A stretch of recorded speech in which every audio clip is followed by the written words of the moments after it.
People say it all the time. I don't want to be used. But let's be honest, that's not true. People don't mind being used, they mind being misused. Because if you really think about it, your entire life is built on exchange. At work, you're being used. You give your time, your energy, your skills. In return, you get paid. That's not exploitation. That's a trade. But the moment that trade becomes one-sided, now it feels different. Now it feels like "Right, they're taking advantage of me." And that's where most people get it wrong. Because the problem isn't that you're being used. The problem is you're not getting enough back. You go to work every day, you say, they're using me. Yes, they are. That's the point. But what are you getting in return? If it's just a paycheck, you're under leverage because the smart person is extracting more. Skills, access, experience, network. They're learning how the system works. They're watching how money moves. They're building something that outlives the job. So when the job ends, they don't start from zero. That's the difference. One person feels used, the other person feels equipped. Same job, different mindset. Let's talk money. Banks use your money. They take your deposits, lend it out, make profits. You're being used. But do you feel misused? No, because you're getting something back. You get security, access, convenience. Now imagine you gave someone your money and got nothing in return.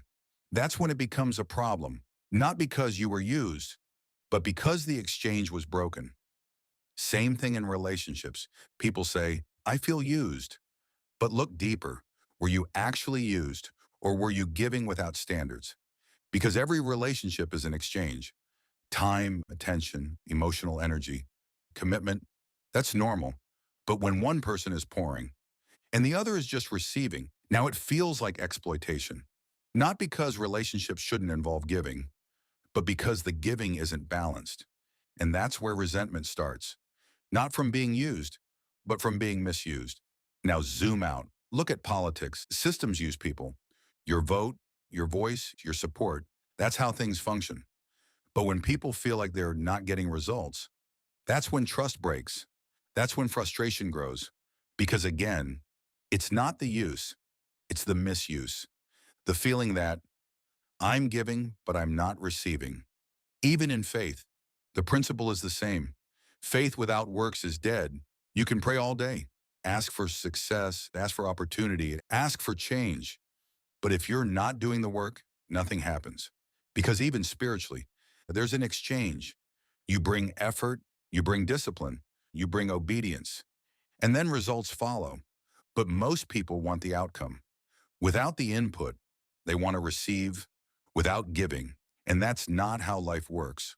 So here's the shift. Stop asking, am I being used? And start asking, what am I getting in return? Because once you ask that question, everything changes. You stop thinking like a victim and start thinking strategically. At work, what skills am I gaining? In relationships, is this mutual or one-sided? With money, is this growing or draining me? In life, is this moving me forward or holding me back? Because being used is normal, being misused is optional, and most of the time, it's not happening to you, you're allowing it. The problem isn't that people are using you, the problem is you're not using it back. If that made you rethink how you move, like subscribe, and I'll see you in the next one.